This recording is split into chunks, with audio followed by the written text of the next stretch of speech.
Oh, good morning, my magnificent ones. Sue Paulson here, your magnificence mentor. We're back with another episode of Tea with Sue. I'm here with my trusty teacup, my favorite Earl Grey, and life is good. Well, this week I've been mulling over words. Now, if you've watched me before, you know that I talk a lot, first of all. That's just my nature. And secondly, I think a lot about words and phrases and sentences because I want to know, is there a deeper meaning to what I've just said or what's been going on or what someone else said? And often there is. So the sentence that I want to talk about this week, it's probably just a phrase, but anyway, the phrase is, I don't know. So somebody asks you a question, and lots of times the answer is, I don't know. I don't know. Well, many years ago when I was going through a personal growth workshop, we got called on this phrase because we were in an arena where growing personally was really important. So there were all kinds of things coming at us. And if we got called to attention, we're standing on our feet and surrounded by others who are watching everything we're doing and whatever we're listening to, whatever we're saying. And there was a lot of pressure. So the facilitator would ask a question, and invariably the answer was, well, I don't know. Well, what's really behind the I don't know? Is it that we genuinely don't know, meaning we don't have the answer, right at our fingertips? Or is it a way of sliding by what's really going on within us? So maybe it's, I made a list, maybe it's, I'm fearful. I'm fearful of saying what I know. Either it might be wrong, and we don't like to be wrong. It might displease somebody else. They might say, "Oh, how could you say that? Oh, I'm really hurt by what you just said." So it might cause that reaction. We might be fearful of making a commitment. Well, of course, all of those things tend to uh, go right back to fear. So what is it that we're afraid to say? Well, I certainly know in my life that I've been afraid to say a lot of things over time. So it was easy for years to just say, well, oh, I don't know. I don't know what I'm feeling. I don't know anything about that.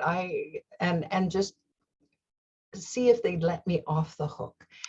Then when I got confronted with this and saying, what's really going on? Is it that you don't want to say?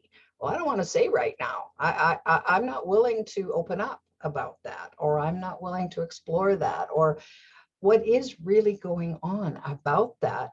And so ever since I've been challenged, I don't let myself off the hook very often, because even if I have the I don't know right at my fingertips, there's a deeper little trigger that goes in behind that and says, well, Sue, let's explore that a little bit. What is it about that? What that question? And of course, the I don't know is a defense mechanism, right? And we want to just feel safe. We don't want to go where there might be dragons, right? And yet in exploring where that might take us and say, well, what if I do know? What if I just haven't found the answer yet? What if the answer is in a place that I hadn't thought to look? And that I really do know, maybe I'm just not ready to say. Maybe I'm just not ready to share. Maybe I have a fear that I need to overcome.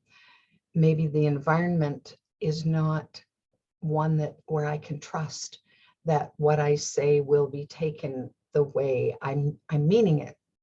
So there's all kinds of layers that come into that I think are worth exploring, because I know for me, I don't want to be fear bound. I don't want to be constantly monitoring what I'm saying for fear that it's going to negatively impact someone else, or they'll come back at me because they're mad or upset or disappointed or let down or whatever that is.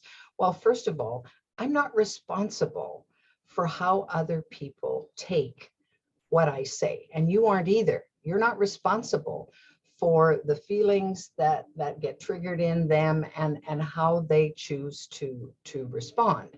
Now, my responsibility and your responsibility when you say something is to make sure that it comes out in such a way to not cause pain or hurt or tension or pressure or whatever. I mean, we do what we can to ease the situation as much as possible. That's our responsibility, that we're not intentionally saying things to hurt the other person or cause harm in any way. So we're responsible for that piece. I will do the best I can to share or say something in a way that causes the least likelihood of harm. That doesn't mean the other person isn't going to feel harmed. So, but that's not your responsibility. That's their responsibility to take that in and decide, oh, well, maybe it kind of hurt, but maybe there's a grain of truth there. Maybe I needed to hear that. And they weren't intentionally wanting to wound me. They were just wanting to express something. So, and the same thing when somebody asks a question such as, well, how do you feel about that? And if we're too concerned about what they might think about how we feel about that, we won't say, I'm okay, or I don't know, I don't know, and we brush it off. But maybe there's a deeper way that will serve both of us in the communication thing. And it's so interesting that the part that we tend to ignore in accessing answers. So let's face it, I like to Google lots of stuff. Somebody will ask me a question that I know I have no answer for, and I say, well, let's Google it. And so I'll Google it, and you can find out just about any darn thing you want to find out. But there's lots of stuff you can't find out about. And it's interesting that sometimes all of the information that's available to us is too much, because it doesn't get to the heart of the matter. It doesn't dig deep enough, because it can't. It's just information. It's just data. And so it's really important that we say, well, do I have another source that's closer to me, that's near and dear to me, that I can trust, or at least begin to trust, that will give me the answer, will give me answers that I've been looking for, that I've been searching for? Well, it's called inner wisdom, all right? And it's that inherent part of us. We're all born with it. It's a part of us now. For some people, because they didn't know it was there, and maybe have never accessed it, or never learned that you could trust that inner wisdom, that inner knowing, then it's very small, and it kind of hides in the folds of our being. And once in a while it might tentatively peek its head out and say, well, I have an answer for you. And it whispers. But if we're not paying attention, we don't hear it. And or we hear it, but we ignore it. So let me give you an example. So the other day, I was going out the door, and I'm looking around my house, and there's this sense inside of me that I'm forgetting something. Have you ever had that happen, where you go, seems to me I was supposed to take something with me or do something before I left, and you puzzle for maybe a few seconds, and then, oh, well, I gotta go. And off you go out the door. And so I get down to the car, and then I'm rummaging around in my bag. I usually put my cell phone on my little holder in my vent in the car. And I'm going, where's my cell phone? And I go, well, it's 4 flights back up to my apartment. And I'm going, oh no, I left my cell phone in the house. Well, my inner knowing knew that I was leaving something behind that was probably going to be important to me. But I ignored it. I just, oh, well, I can't think of what it is. And so, whereas maybe if I had just made another wander through my place, I would have spied it and go, oh yeah, there it is. Oh, my cell phone. Oh my goodness. So it would have saved me a trip back up 4 flights. Well, that's a very small example of what I'm talking about. But when you pay attention to that inner wisdom, and instead of saying, well, I don't know, and just letting it go, you say, well, I don't have a ready answer for that, but I'm kind of curious now what that answer might be. So here's another example. When I am, so it's Tuesday night or it's Thursday night, and I'm faced with needing a topic for Wednesday for Healing Call of Cancer or Friday for Tea with Sue. And there's times when I'm just drawing a blank and I'm going, well, I don't know what to talk about. So I just, instead of saying, well, I don't know, and mulling it over and fretting and worrying, I just throw it into my, what a friend calls the magic bucket. And I say, okay, universe, you know what I need to talk about tomorrow. So when I wake up in the morning, I expect that that information will be there. It has never failed me. The answer is always there. Oh, thanks for my topic.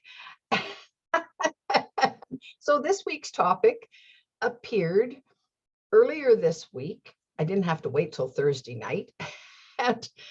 And all of a sudden, this idea just appeared in my mind, and I'm going, oh, so that's what I'm going to talk about on Friday. Okay, so then I ran for my little tablet to write some notes so that I didn't forget, because I could have. And there it was.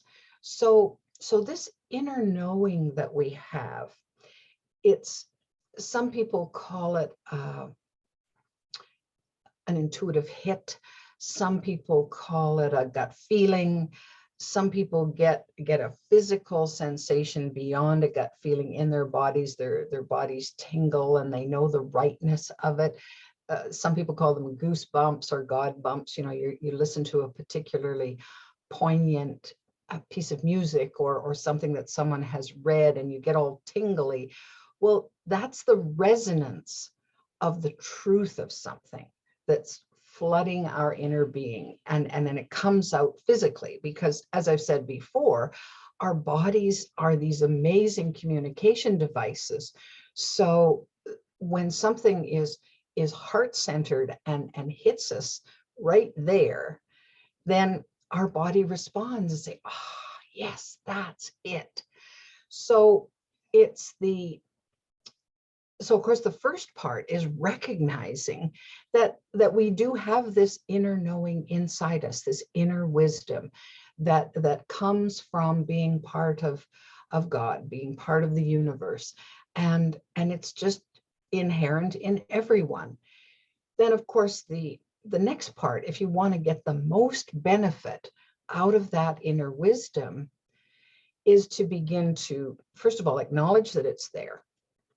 And secondly, learn to trust it. So if something bubbles up, you pay attention to it and say, you're about to make a decision that you've been researching and coming to terms with over a period of time. And you think you're going to go in this direction, but something doesn't feel quite right. And you have a choice at that point. do you just barrel ahead? Well, I did all the research, it must be okay. Or do you stop and say, I'm going to wait for a bit here because something doesn't feel quite right in all of this. I don't know what it is at the moment, but I need to wait until it's revealed. Maybe the timing's off. Maybe I'm not engaging with the right people. Maybe this is not the right strategy for me. Maybe there's something better that I hadn't thought of before. So it's to begin to trust. And then when that inner wisdom serves you up something that you were asking for, you honor it. Like, I am so grateful to have this inner wisdom there that I can access whenever I choose. And it has always delivered. When I track back, there are so many examples of this getting delivered. And of course, the opposite is also true. There are so many times when I ignored that inner guidance system and I'm going, oh, why did I do that? And I got consequences that I wasn't happy about. Well, life, right? We get both sides.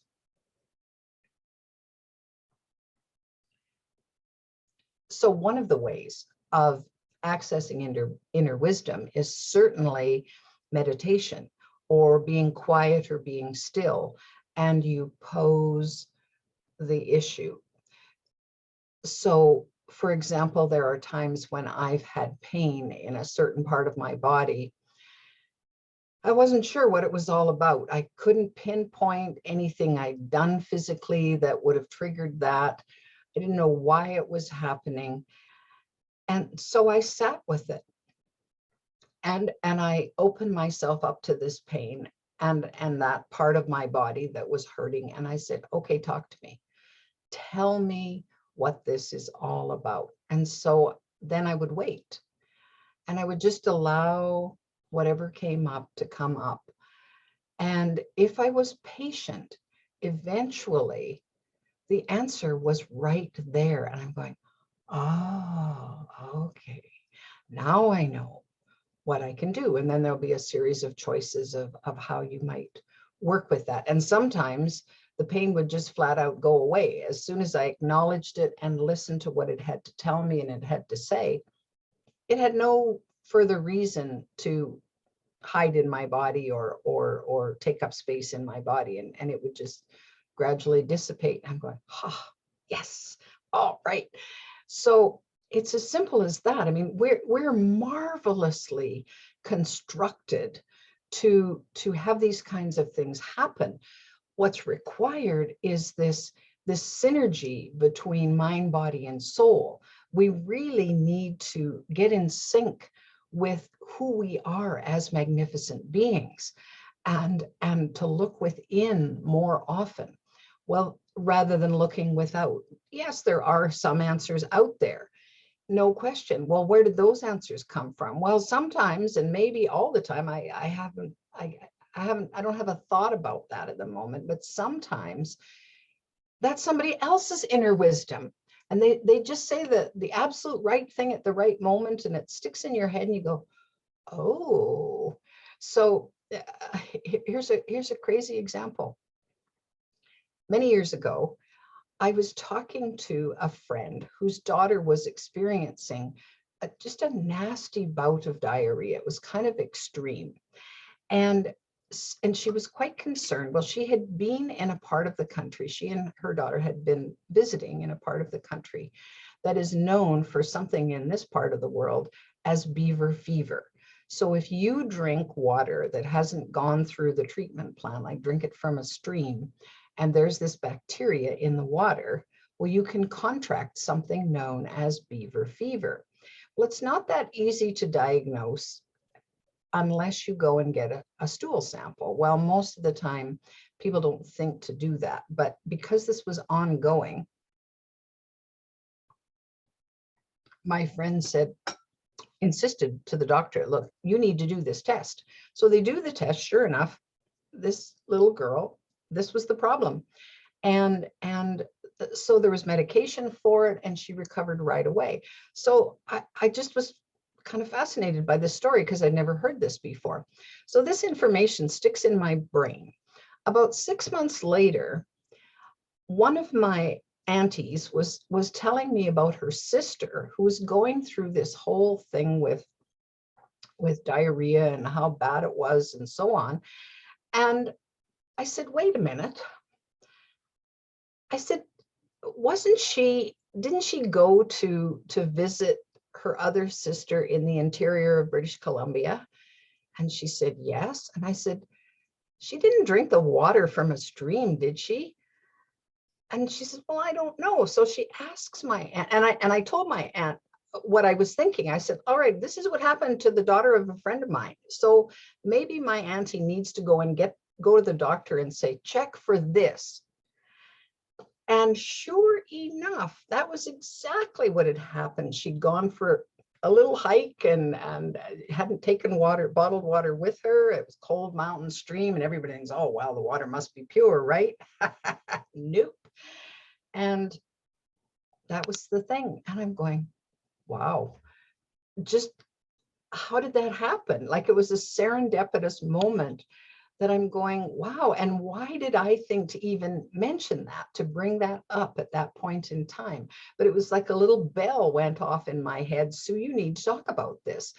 And it helped my aunt. And these stories were months apart, and people were miles apart, but here it was. So I've grown to become extremely fond of my inner wisdom.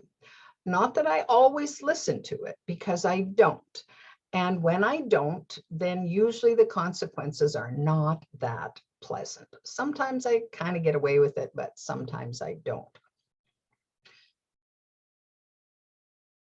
It's important to look at your inner guidance. Don't let yourself off the hook when something is going on that needs to be explored and looked at and addressed, because you want to be all you can be. You want to be as magnificent as you are, or at least that's what I want for you. Well, if you don't want that, that's okay. But you can quit listening, and that's fine. You're going to be magnificent anyway, whether you want to embrace it or not. You already are, so deal with it, right? So explore this. Even to a starting place would be to track back to all the times that you paid attention to that little voice. That little voice told you something. You said, that's not a bad idea. I think maybe I'll do that. And then it ended up wonderful. And you're going, ooh, or you're relieved because something that was not going to be pleasant didn't happen. And you go, oh, wow, that was lucky escape, right? So there are times like that, and talk with other people and say, well, have you ever had a sense of something wasn't quite right? What did you do about it? And I just ignore that. Well, then what happened? Oh, I was sorry I ignored that. And once you have enough evidence, that's when, if you didn't trust your inner wisdom before, that's when you can start trusting and saying, wow, there was this case and this case and this case and this case. And pretty soon it makes a pretty compelling reason to pay attention to your inner wisdom. Now, it'll take time if you're going to go within and allow that inner wisdom to speak, because there'll be lots of chatter from the ego that distracts you and wants you to just ignore whatever your inner wisdom is saying, because there's too much else going on. But be patient with it. And I think you'll find that, or do what I do. I have my little magic bucket at the end of the bed, and just before I go off to sleep, if there's something that I want to know, or something that I want to have come into my life, I just throw it into the magic bucket and I say, okay, universe, look after it for me. And I just leave it there. And it's always a delightful surprise when it manifests. It just gives me a huge chuckle. And oh yeah, I asked for that. There it is. Okay. Oh, I wanted that answer. There it is. You know you're magnificent enough to do this. So play with that this week. Have some fun. with your inner wisdom and pulling it forward as much as possible. I mean, it'll even help you find a parking space in a crowded lot. So just go for it. Absolutely. In the meantime, have a glorious week. If you're enjoying Tea with Sue, and maybe you've tapped into Healing Call of Cancer, which is also on my YouTube channel, you're welcome to subscribe to my channel to get even more.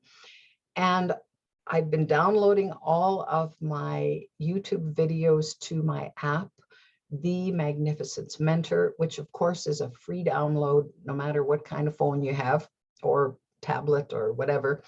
And it's all the content to uplift, inspire, cause you to think is all there. Have a great week, everyone. We'll see you next week on Tea with Sue.